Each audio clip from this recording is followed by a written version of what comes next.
Right? That's what they want to see. Mm-hmm. I do want to see them, please. See, there you Come here. That's only because you haven't seen them in over a week. I know. I saw you on Friday. You look the same. Oh, thanks, Mhm. Laura. Thanks. What are you doing? Hi, They Yes. want you. Hi, Frankie. Look how cute he is. Show him again, Derek. Okay, okay. Yeah, it's not about me. It's about the dog. Oh, duh. Wow, there's the Zuma bomber, the one and only. Yeah, there he be. All right.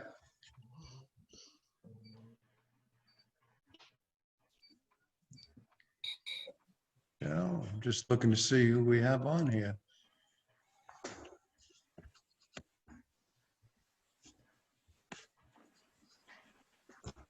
Okay, I guess we might as well get going. If somebody joins us, they join us. So that's all great. So just want to start off by welcoming the founder of Margarita Monday, Mr. Derek, my governor. Hey, Derek. So, you know, we were talking about what we would be doing this year. And Margarita Monday was, you know, me and Derek were at a barbecue, and several people came up and said, boy, I would hate to see that discontinued. So we had a chat with Robin, and we decided this has to continue. It's been something that's been really good for us as a district, especially through COVID. It really has been a fun thing to do. So we decided to keep it going and change it up a little bit so that we would break it up between myself, Robin, and Derek, and do it once a month. So it'll be on the first Monday of every month at 6:30, and we'll take turns doing it. And I was voluntold to do the first one, so it's all good. So, you know, we do have it scheduled for an hour, but you know, if we finish before, so you know, we're not gonna let it drag. Just keep on to an hour. We're gonna bring some really good programs, as you'll see tonight. And I welcome some of our guests, and if you guys can see Derek or Josephine, if I'm missing somebody, I know we have the Zuma bomber there, Brad Boyd, we have Greg Beard, and the Vice President, Bert West. Anybody else who's not from the district who's on the call, please introduce yourself. That would be great. Okay. That kind of looks like it's it. So I just wanted to go over really quickly the September winners for the Hearts of Service Project Challenge, okay? So fresh off the press. First place, Columbine, Division 9, 647 hours, and they received $500. Way to go. Second place, South Denver, Division 15, 628 hours, receiving $250. And third place, Wheatland, Division 13, 540 hours, receiving $100. And I do want to do the honorable mentions because I think it's so important that we mention the clubs who have done really great service in September during the COVID environment. So we have Blue Spruce Evergreen, 441 hours. Foothills Boulder, Division 11, 398 hours. Greeley, 386 hours. Cheyenne, 380 hours. Castle Rock, 301 hours. Alameda West, Jefferson, 109 hours. And number 10, the Fort Collins Eye Open is 106 hours. So that's really great. All those hours during COVID, way to go, guys, because that's what keeps us relevant. So it makes us proud to be a Kiwanian, that's for sure. So we take a look at the membership challenge. Tier 1, Sheridan wins with $1,000, and they receive $1,000. Way to go, Sheridan. Tier 2, which is 16 to 30 members. Lakewood, $1,000. Foothills Boulder, had a good year. Foothills Boulder, good month, that's for sure. $150, and Skyline Longmont, $500. So congratulations, you guys. And Tier 3, with membership from 31 to 60, one club grew, and that was the Rocky Mountain E Club. Way to go, E Club. They win $1,000. And Tier 4, 60 plus members, one winner, Avada Jefferson, $1,000. Way to go. So who said you can't do well under a COVID environment? There's some growth under there, and there certainly is a lot of great service going on in the Rocky Mountain District. Let's take a look. One of the things I wanted to mention, if there's any new members who are on this call, let me just take a look at where I threw my paperwork here. So if there's any new members on this call, the way we work Margarita Monday, this is a fun event. We're here to have fun. We're here to hear a great service, and we're going to hear some Steve talk about COVID, and we're gonna have some fun, and that's what Margarita Monday's about. So if there's any district business that comes up during Margarita Monday, please go ahead and put it in the chat. Certainly not discouraging that, encouraging it. Go ahead and put it in the chat, and one of us will certainly get back to you with the answer, and we'll have that discussion with you. But what we're going to do tonight is we're going to have some fun. We're going to hear Steve talk. I was fortunate enough to be asked to join the Columbine Club's meeting a couple of months ago, and their guest speaker was Steve Siemens, and it was called Need More COVID. And I thought that's a very interesting topic. So, you know, after I finished, I thought this was great. And this is something that I think we should let the district hear, because COVID is a synonym for change. And so some of the history in Kiwanis that we get to see on this is incredible. It's just a fun presentation. And that's what we're here for tonight, fun. So if everybody would just lift their water, like I have, it comes out of a Chardonnay bottle. And if you don't have it, that's cool. But I would just like to make a toast to Kiwanis, the Rocky Mountain District, our 2021 year, that we do great service. We continue to grow our district. And let's, you know, COVID's going to be in the way, but we're going to go through it and over it. So here's to the Rocky Mountain District.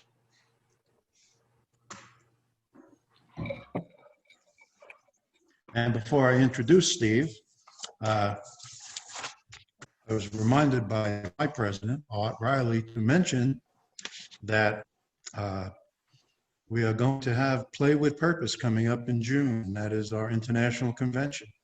Keep it on the calendar, June 23rd through 26th. It'll be live in Utah, and I believe there will be a virtual option. That's what Art was talking about. How many country music fans we have out there? Go ahead and raise your hands. Everybody, come on. So what Art did say is that so far he has lined up Lori Morgan and Larry Gatlin to be some of the entertainment. Those guys are awesome. So, you know, COVID allowing, it is going to be a great time. So put it on your calendars. It would be wonderful to have Rocky Mountain District in support of Kiwanis International. So at this point, that's all I have. Has anybody else got something to add before I introduce our guest speaker? Greg, Bert? Anybody? No? Okay. All right, I'm going to introduce our guest speaker tonight, Steve Siemens. Steve Siemens joined Kiwanis in 1986. He served every office at the club, division, district, and international level. He was our 2005 and 2006 international president. He regularly donates his time to sharing relevant, cutting-edge messages for Kiwanians all over the world. Developing leaders is one of his major passions. His obituary is already written, and it strives to live for each day. It is in one sentence. Steve Siemens helped raise an amazing family and help thousands of people reach their potential. Tonight, he will take a different approach to COVID, suggesting it might be good for Kiwanis and have a little bit more of it. Again, I was fortunate enough to hear this presentation. I thought it was awesome, and I thought it would be great to be able to bring to the Rocky Mountain District so everybody can hear it. And if I'm recalling right, Mr. Kinzer, you guys were in the same governor class, am I correct? Indeed, we were. Steve is my international president. And he says he develops people. I consider him to be one of the principal mentors in my life, and I appreciate many of the things that I have learned from Steve over the years. So it was nice to have him with us tonight. Great, thanks. Okay, terrific. Josephine, we're going to have to be sharing the screen with Steve. Can we do that? Yep, Steve, I gave you full permission. You should be good to go. So I have permission. Oh, there I do have permission. There you go. Thank you. Well, first of all, I want to say congratulations to Bert on his election. And as a district, I hope that you guys will support him and encourage him and just help really succeed. The second thing I'll say is I was the privilege to be in June Hazel's class, and I just really appreciate them and all of the other people that served as governor and first ladies during that year. It was a good year, a blessing. And the third thing I want to say is congratulations on doing something kind of cool with this evening tonight and your Margarita Mondays. I want to begin with the fact that I don't know if you've seen this or not, but they're going to start putting Alexa in every car. Toyota and Lexus luxury models will come with Amazon Alexa. Alexa, turn on the AC. Turning on AC. Finally, a virtual assistant to help you navigate. Alexa, where's the nearest gas station? Nearest gas station in 1.5 miles. And to help maintain your vehicle. Alexa, order more brake pads. Ordering new brake pads. Although maybe if you didn't stop so close to the car in front of I you, left plenty of room. you drive too aggressively. If you were just quiet for 2 seconds, 2 seconds. She'll talk to you literally the entire time you're driving. I think you should have turned back there. I know where I'm going! Hi, you know why I pulled you over? No, officer, I have... Because we were driving 72 miles per hour in a 45 mile per hour zone. Anything else I should know? 2 miles back, we rolled through a stop sign without coming to a complete stop. Also, there are illegal fireworks in the trunk. Sir, I'm gonna need you to step out of the car, please. All right, so Amazon just look Alexa. forward to You'll that never because get it's going to be in every car. I decided that I wanted to look at this nasty, nasty thing called COVID in a little different way. And one of the things that I've always tried to do is look at things from a positive frame of reference. And so tonight I want to just share with you that I think Qantas could use a little more COVID. It's November and there's only 68 months left in the year 2020. I don't know about you, but this year has really been a challenge for lots of us. And because of that, Sweet Caroline is now banned. There will be no touching hands, reaching out, touching me, or touching you. Husband and wife were sitting around one night, and the wife said, did I get fat during the quarantine? And the husband said, you weren't really skinny to begin with. The time of death was 11 p.m., and the cause was COVID. So you might keep that in mind as well. And it's just interesting what you find out about COVID.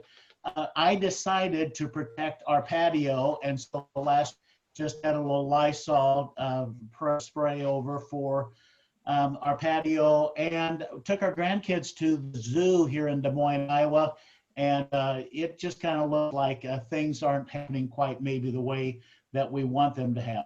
2020 is going to be an interesting year in many ways, and it's just going to be one of those things that you just kind of go, wow, I don't know if I ever want to have another year like it, or I want to ever go through another thing like it. And yet there's some positive things that can come from that, and some things that you and I can understand and look at and benefit from, even though it's been a really, really tough year. It's been a real negative. COVID has changed habits, it's changed actions, it's changed how we play, it changed our routines, it's changed work, it's changed our meetings. It's been a major, major change in almost every area of our life, whether it's personal or professional. And the bottom line is COVID has changed. I mean, we just cannot deny that. But here's the deal. If you and I will think positive about even a negative thing like COVID, I think there's 5 things that we can draw from that make it better and teach us in Qantas something very valuable. The first is courage to change. Whether you want to change or not, you and I have had to change. And it's so important that you and I understand a simple fact. And the simple old fact is, when you're through changing, you're through. Everything changes. And if you're not careful, you and I can have this mindset that we don't have to change. You're never going to stay the same. You're either getting better or you're getting worse. You're either growing or declining. Nothing stays the same. And you and I are a part of an organization that for many years has done a good job of putting masks on and covering up things instead of changing things. I have been, as Governor Bob said, since 1986, I've been in many international conventions. It was the same in 2005. What was the major theme? We have to change. And yet, as an organization, we have struggled to make that change. So maybe if we can take something from COVID and understand the importance of change. How many of us knew about Zoom before COVID? How many of us have been working from home before? For me and my business, I've made a change to the point that there were not in-person meetings for a while. So all of the seminars and speaking commitments that I had in March, April, May, June, July, they're all canceled. Now they're starting to do some virtual, and in 2021, they're starting to schedule, but that's been a major change. We've all been impacted by change. Some of it we didn't want to change, but we had to change. Let's be an organization that changes before we have to. But the first thing that I believe COVID has given us is the courage to change. Secondly, obstacles to admit. Anytime you and I are doing anything, there are always going to be obstacles. We are great at listing all of the reasons why we can't. And I was so encouraged to hear of the good things your district is doing with the various clubs and the showers and all of the things that we started this meeting with. Even though it's not easy, look what you've been doing. We as individuals, we quit way too soon. As an organization, at times, we quit way too soon. Obstacles are opportunities. And that sounds really bizarre, but it's so important that you and I understand that. Man read a newspaper ad, it said 7-day cruise for $14.95. He called up the travel agency. He said, I see that you're offering a 7-day cruise for $14.95. There's got to be a mistake. Travel agent said, no, there's no mistake. We're offering a 7-day cruise for $14.95. So he went down to the travel agency, wrote out a check for $14.95, handed it to the travel agent, tried a hammer, hit him in the head. He woke up the next day tied to a log floating down the river. He was mad, he was embarrassed, he thought how foolish, but here he is tied to a log floating down the river. The next day decided he ought to enjoy it, so he started looking at the scenery. In fact, he had the time of his life. He woke up bright and early the next morning, floating down the river, was having a wonderful time when he floated up alongside another with a man tied to it. They started talking. He said, I wonder if they serve refreshments on this cruise. The guy said they didn't last year. And if you and I are not careful, we're thinking the way we thought last year. We're leading the way we led last year. We're working the way we worked last year. And this little obstacle called COVID has stepped into our path and provided us an opportunity to do it different. Now, I love face-to-face interactions. I love to speak to an audience where I can see them. I feed off of that. That's my preference.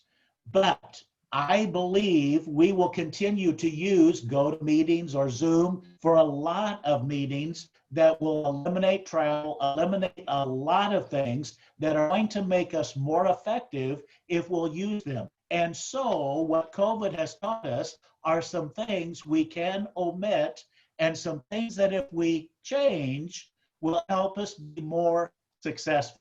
I have people all the time saying to me, well, how do you define success?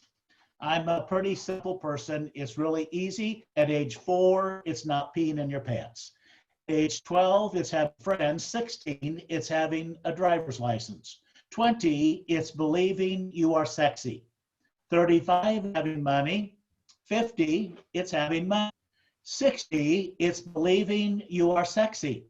70, it's having a driver's license. 75, it's having friends. And 80, it's not peeing in your pants. So if you want a definition of success, there it is. You and I have the opportunity as Kiwanians, you and I as leaders and have the opportunity to omit those things that are grinding us down, dragging us down, and do some things we've never done before. And when we embrace those obstacles with a changed mindset, good things happen. My friend, you're either going to manage change or lead change.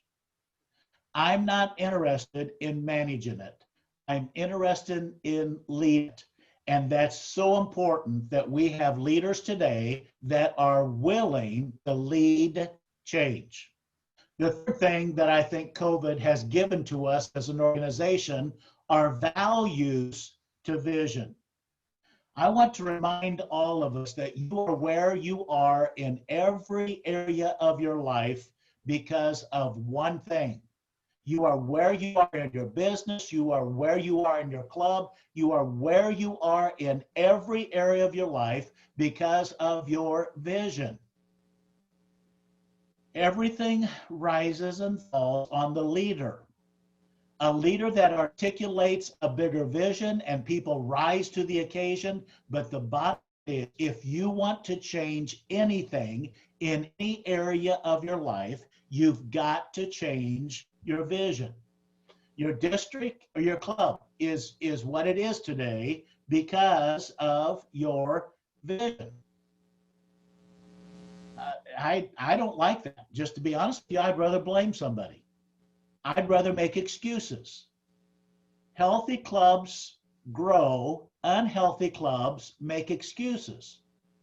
And your club is exactly where it is today because of your vision. Your district is where you are today because of your vision. The bottom line is this: where there's no vision, people perish, organizations perish, things cherish. With vision, things flourish. And if you and I are going to learn anything from COVID, it is encouraging us to create and remember those visions that we can value.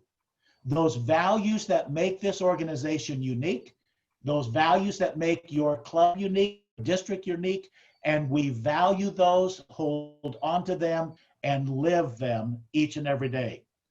The third, or the fourth, is ideas that inspire.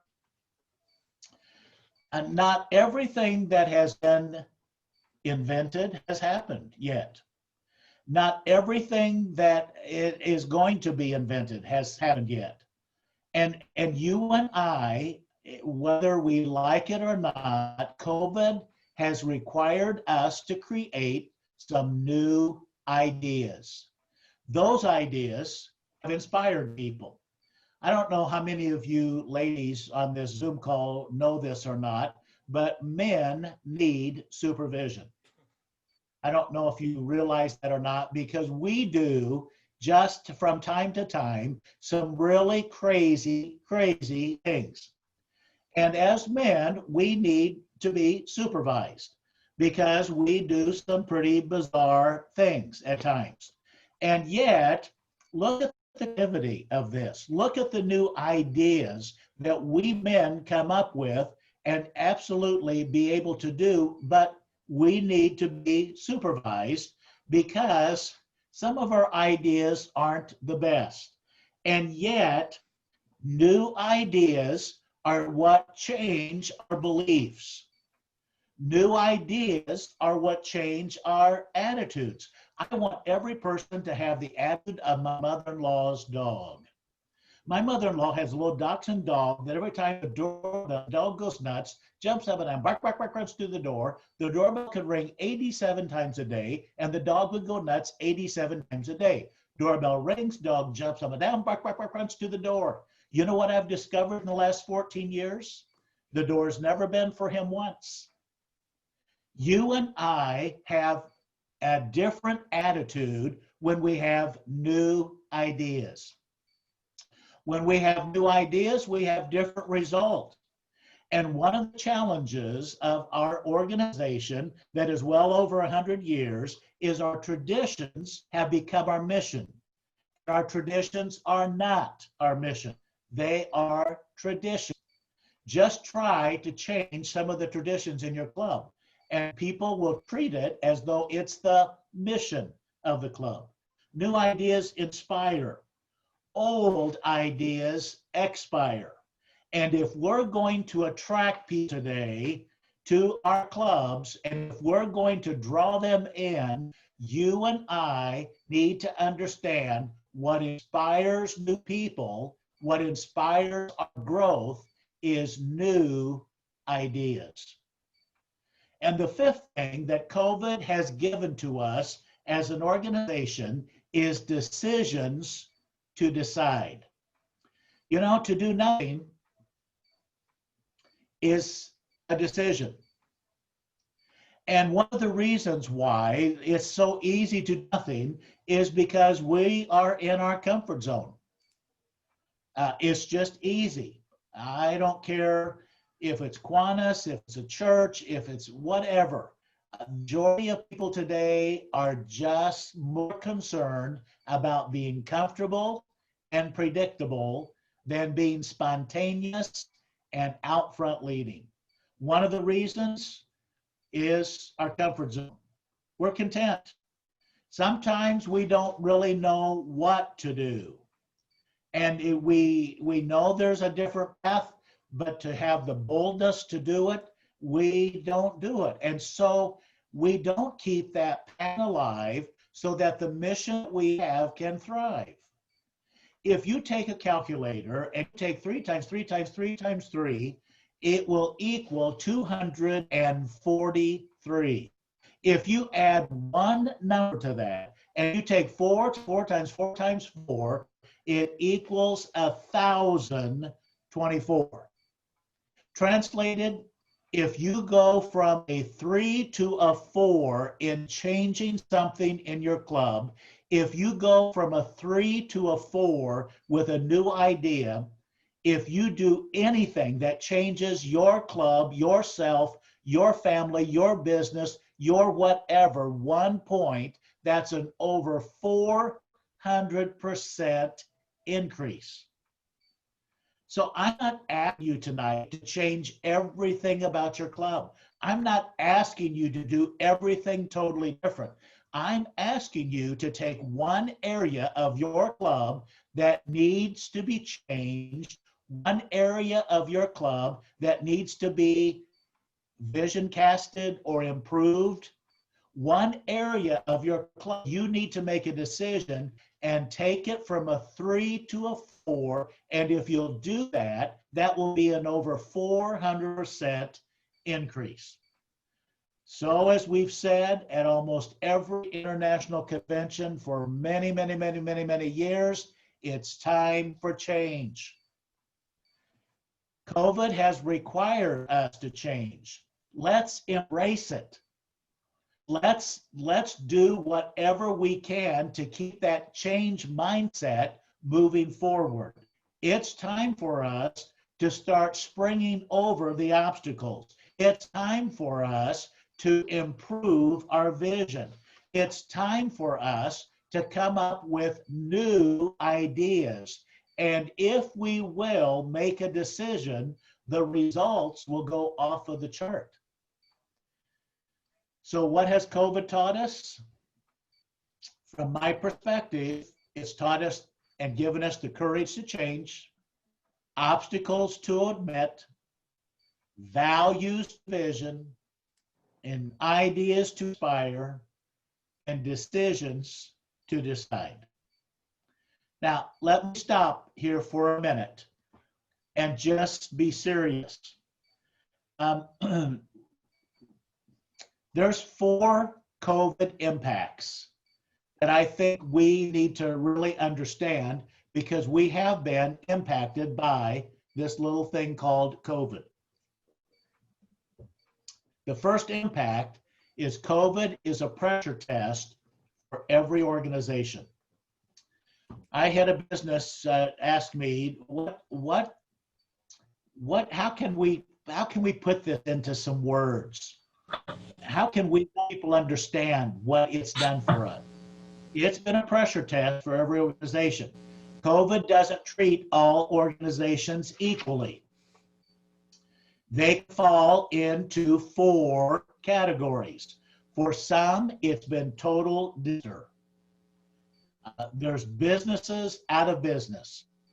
Churches are suffering financially. It's been just disaster. For others, it's been hyper growth. For some online sales, they have just gone through the roof.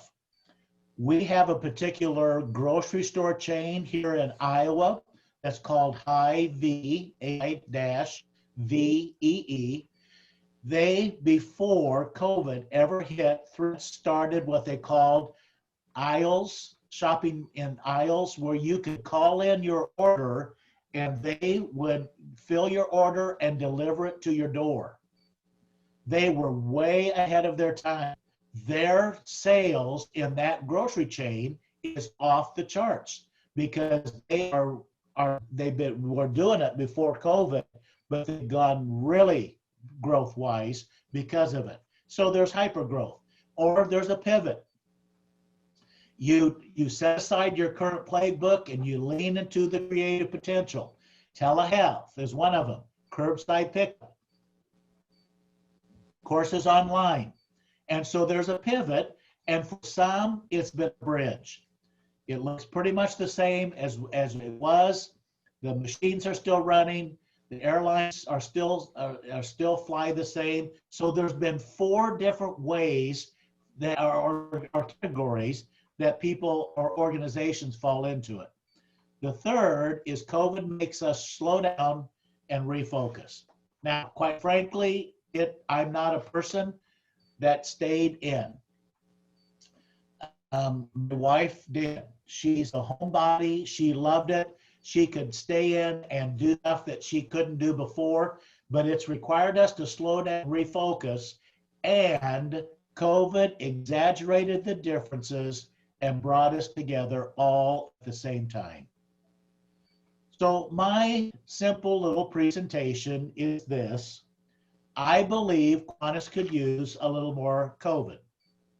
And I believe that if we had the courage to change like we've had to, if we take whatever obstacles we're facing and just omit them, if we will take those values that we hold very, very dear to us and revision them, if we will continue to seek new ideas, and if we will make some decisions, we're going to be a better Qantas club, a better Qantas district, a better Qantas international, because of something that was really negative that has affected many people. I'm not going to minimize that, but it caused us to take a little different approach and do things a little differently. And if we do that, we're going to be able to do some things that other people aren't willing to do. So my thoughts are pretty simple. We need a little more COVID. And if we'll take those 5 areas and apply them to our Qantas clubs or to our jobs or to whatever we're in, I think you're going to see some positive and very negative.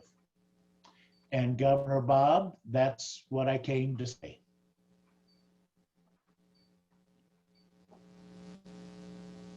Well, thank you. Any questions for him? I have one. In 2005 and 2006, when you were international president, what were your goals? My goals? Well, we had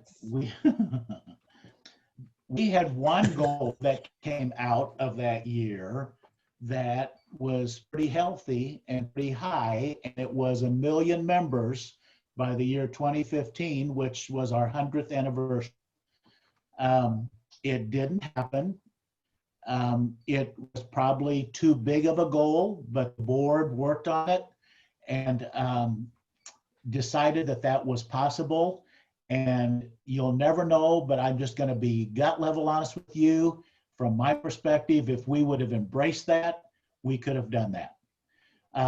We had that healthy goal. The second thing that we did is we worked a lot on changing Kiwanis clubs. That's when the 3-2-1 came into existence. The internet clubs were there, but there was a little more emphasis, and we were really trying to make a change in how we organized and held our clubs. One thing we did during that year was K University, and K University was an opportunity for us to go to the member instead of expecting the members to come to us. And we hosted several leadership development K universities around the United States that people responded to very well. We were in Rocky Mountain with one of them. And it was something that people embraced, and I still get comments about that. But those were the three major things. What could we do to grow? What could we do to change? And that was our structure. And what could we do to take Kiwanis to the member instead of expecting the member always to come to us? Mm-hmm. Good question. Kind of sounds pretty much what we're talking about in 2020, right? It is.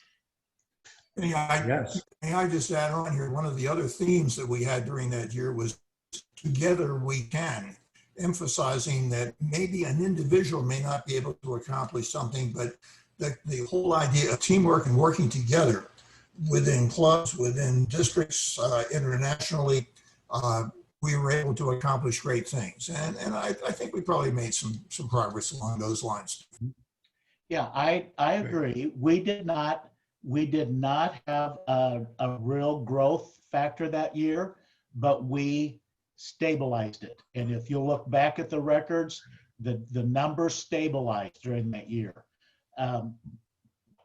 It's one of the things we did a lot is we tried to talk not only as guts and as leaders, but we tried to help people change their beliefs about Kiwanis and their beliefs about their clubs, that we can grow change. And until people believe it, it's not going to happen. And that's still the same for today. If we believe it will happen, it will happen. But I had a great class of governors and some people that really, really wanted to make a difference. They just weren't there because of egos. They weren't there because of position. They weren't there because of power. They were there because they wanted to make their district, and we wanted to make Kiwanis International a better organization. Steve's one of our greatest, I think, creative geniuses in Kiwanis. Always sort of challenge us to think outside the box or not even have a dang box or whatever. But the thing I loved, recently I attended an Easton, Pennsylvania club meeting, and they showed a clip of your convention where you brought the casket on stage and you buried all sorts of perceptions and all. And so I would encourage anyone to go out there on YouTube and look for the clip from that convention. It is awesome. His grandkids are cute as all can be and everything. I'm sure they're really growing up by now, but it was a great one. And those same things that you buried in that casket still need to be buried yet today. Yes, they do. They do. Yeah, our grandkids did help with that. And I will just tell you that 3 of them are married and one of them has a child. I'm a great grandfather now, but back then they were little kids on the stage. So, yeah. Wow, amazing. We have other questions for Steve? Well, I have one very important one. First, I want to say we should be very grateful because one of the best speakers that Kiwanis has ever had is Steve Seaman. And to get him on Margarita Monday is an awesome job, Governor Bob. So congratulations and thank you, Steve, for being on the Rocky Mountain District call. I'm sure George might have had a little something to do with that, but thanks for being here. But my question is, how did you get all those hunting pictures of me and my buddies? Google Images has a lot to offer.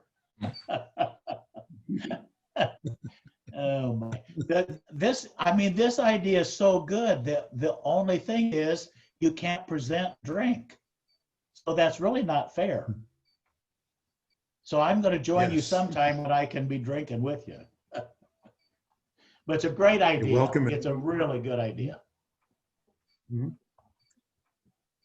Others? Wow, what quite a bunch. Could I add? Could I add that even though it's not as much fun to be with everybody, we have reached out to so many additional people. For example, our district meeting only has a very small group of people that attend every year. And yet with the Zoom aspect, we can reach out to more people. So Absolutely. maybe this is something we need to carry forward. Good point. You're absolutely right. That should be a part of district as well as international meetings. Yep. Very good point. Mm-hmm. And Doris, maybe you can tell Steve a little bit about or Kathy, a little bit about our foundation and our virtual fundraising, which is really cool and really successful.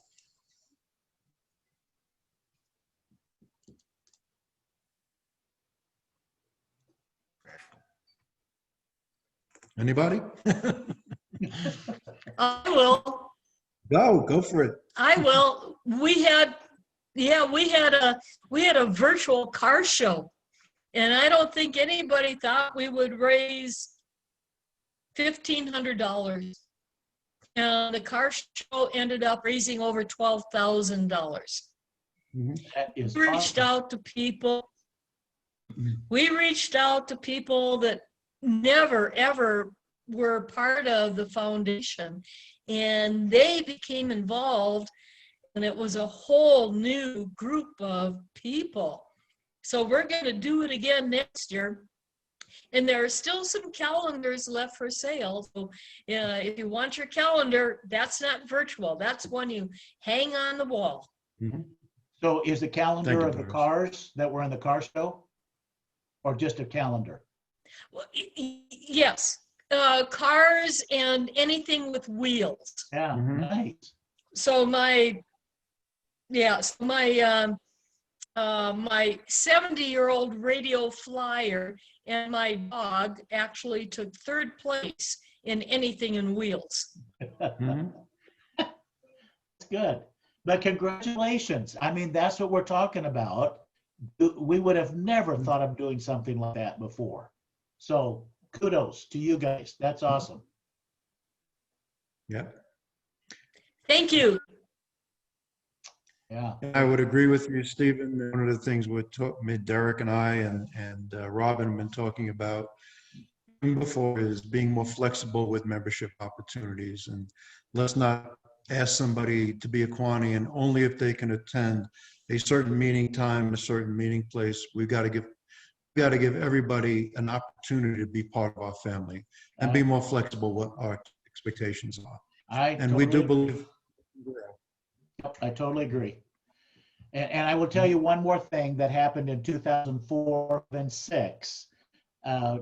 Case Van Cleef was president before I was, then I was president, and then Nelson Tucker followed. We all met during Case's year and just decided we were going to have a seamless transition between the years, and we were going to continue to support the programs that Case began, and we did that. And I do believe that was a strengthening factor for Kiwanis as well. there's just no reason for it to not be that way. So I will always encourage leaders to understand it's not my year, it's our year, and continue that kind of cooperation and partnership, whether it's the club, district, or international. Agreed. And I know if you take a look at the Rocky Mountain District, our governors from way back, and Robin, right up to Robin, we've all said this is not a sprint, this is a marathon. Absolutely. We're going to have our ups and downs, we're going to have our bumps. Certainly COVID was a bump, and now we need to continue forward, continue to grow, and continue to offer new and creative membership opportunities, because who we're really impacting is the kids we serve, and that's not okay. Absolutely. We're lucky we're part of this great district, and everybody wants to do the right thing for the kids we serve. Yeah, that's super. Anybody have any comments or thoughts or before we close it down? Governor Bob, I was just going to say maybe you or Derek or Bert would be good to maybe fill in Steve as to how you cobbled together members for the E-Club during the COVID quarantine and all, particularly re-engaging leaders from the past that had moved out of state and everything. Well, if Derek's up to addressing that was his baby, and boy, we got 40-something members in that, and it's going great. Are you cool with that? Oh, absolutely. We can, and again, coming back to Steve's point about what we had to do when COVID hit, we were in a pivot transition where we were looking at going into Colorado in the northern part of the metro area to do some club building, and COVID hit. And so we were like, we don't want to take the risk of anybody getting sick. And so Bert came up with this great idea of doing this E-Club. And so, between him, me, and Alan Guire, we kind of put the team together and then got Don Ignatius involved as lieutenant governor for that club, and started talking to people and had a target area of where we were going to hit. And then I think it was Bert that had the great idea, or maybe it was Don, that said, why can't we reach out to some of our past Kiwanians who have moved out of the area, because they're already sold on what Kiwanis is. We just need to get them back involved. I think if we give them this format where we meet once a month virtually and we focus on the service, then we'll get them back involved. And lo and behold, we got a lot of people back involved, and we're still trying. We're still getting a lot of past Kiwanians back in that E-Club, including Paulette Barney, who's a former governor of our district. We've got some other great leaders that are talking about coming back. So, I mean, it's really, again, providing that flexible membership option and focusing on the service as that mission of our club is really why we're seeing success with that. And I think if we again, like Steve said in his presentation, if we focus on what we want to do as far as bridging or pivoting and work towards those goals, we're going to be successful no matter which way we go. And we got to think that way. Absolutely. That absolutely. That's awesome. Yeah, and I will go one step further, that every time we get a delete, we turn it to Dawn Ignatius and see if that individual would like to be in the E-Club, and give them just one more option. Yes. Instead of just saying, oh, gee, we lost a member. So yes. Yeah, I'll just repeat it. Healthy clubs grow, unhealthy clubs make excuses. And we as an organization have just got to stop making excuses and come to the table and just make some decisions that we're going to do what needs to be done. And just like you guys are illustrating, when you do that, it happens. So kudos to you. Just keep doing it. Correct. One of the things that the Columbine Club is considering, we're not quite ready to do it yet. When we get back to the point where we can meet in person, we're considering doing a hybrid meeting with a combination of people in person as well as on Zoom. And so members, if they're not physically attend, would be able to attend the meetings and hear the programs, take part in the service projects, and do those kinds of things. Don't know how that's going to work out, but it's one of the opportunities that we have that we didn't have before. And it's one of the directions we're trying to move in the future. I will tell you that the Kiwanis Club I'm a part of is doing that. We have gone back for it's 2 months now. We have an in-person, but we also have a Zoom component to it. You will have a technology issue every once in a while, but I think we're getting it to the point where it's more stable, but George, I think we have to do that because there's just some people that are not comfortable and they're not going to do it. And we don't want to lose them or admit them from being a part of our club. So good point. But we are doing it and it's working. George, Yeah, and we're doing it in Cheyenne. We started it about 4 or 5 weeks ago, where we are doing both in-house and Zoom, and we've got programs, and it's just working really. We got a couple of technical people that know what they're doing. We have a camera where we ask for people that anybody on chat wants to talk. So we're working, and it's worked really well because we have a limited amount we can meet in the Red Lion, and then the rest of people are on Zoom, and it's working great for us, George. That's very good, Bob. How many persons actually present do you have for your meetings at this point in Cheyenne? The Red Lion was limiting us right now due to the requirements to 80 people. We've been getting between 70 and 75 in the house, and then we still have 40 or 50 people on Zoom. Very good. It's working really well. So I would strongly recommend it if you have a person who can do the technology and knows how to do it. It works. The technology is not a problem. We have a number of people who are very, very good with the technology that we could handle something like that. Our major problem is the place that we actually physically meet. I think our restrictions in Colorado were a little more severe than what you're running into in Wyoming at this point. Sure they are. So we're grossly limited to something like 25% of the capacity of the restaurant at this point, where our particular meeting site is located. County by county, it varies depending upon what the rules are for today. So we do have a problem with that, but we're trying to move in that direction.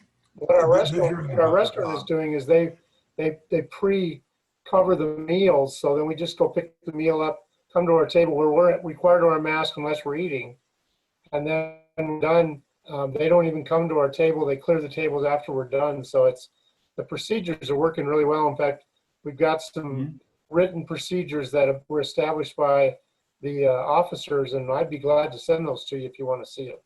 I'd be glad to take a look at them. We'll pass them along to the folks in our club who are dealing with that kind of question. They're actually, the board is meeting tomorrow evening to discuss a number of issues related to COVID, and this is one of the things they're going to be discussing. So if you guys are getting sometime during the day tomorrow, that would be great. We'll email those to you tonight after we get done. yeah, and I would say we have our Division II Lieutenant Governor on here, Margie Martinez, who's been doing this with the Grilly Club since the inception. And she can talk a little about it, but what I was really impressed at a satellite meeting, she took her laptop out and zoomed us into a Margarita Monday, all of us. So it was really cool. So Margie, you want to just mention a little bit before we have to close it down? Yep, it was actually very easy. Fortunately, the restaurant where we have the capability of plugging the laptop right into their projector. So those who are on Zoom were, from the room perspective, visually in large size up there on the front screen. I then also brought my loudspeaker systems and laid the microphone next to those on the laptop so that if they were speaking, everybody in the room was able to hear them as well. And then we made sure the speaker was close enough to the laptop so that those on Zoom would be able to hear what was going on in the room. So those technology kinds of things were overcome. And then, so yeah, that's been happening all along, and we've been doing that at the satellite meeting as well. And it's so easy to sit in one place and attend several meetings. Just so Steve, you know, you're not the only one on the Zoom meeting that is currently in Iowa, because that's where I'm at, even though I'm headed to that beach right behind me. Oh, well, congratulations. Where in Iowa? I'm just outside of Carroll. Oh, I know exactly where that is. And it doesn't look like Carroll in the background. No, it doesn't. It's my destination. You always keep your destination in sight. Yeah, I agree. One thing Yeah. we have found with the groups that have been doing hybrid is it's good to maybe invest. I think they're $50 or $60 on Amazon, a directional microphone, or it's like one of those three-way things, because particularly if you have people physically distanced in your room 6 feet apart, that way the people that are on Zoom can hear all of the conversation and everything. But other than that, I think Margie really has it all going for her. So she's the expert. I bow down to her. Yeah. But that's a good point, Brad. An omnidirectional mic will make a huge difference. Mhm. Yeah. Okay. They really do. Well, thank you, Stephen, for a great presentation and some great discussion here tonight. Really appreciate you taking time out to be with us. I heard you the first time, and I'm even more impressed the second time. So thanks for tuning in and giving us a chance to hear your message and have that discussion with you. You are welcome. I appreciate the invite. So, and keep up the good work, Rocky Mountain. This is awesome. Thank you, everybody. I hope we had some fun on Margarita Monday. All of you guys, and a great year ahead. Okay. Cheers. Stay safe.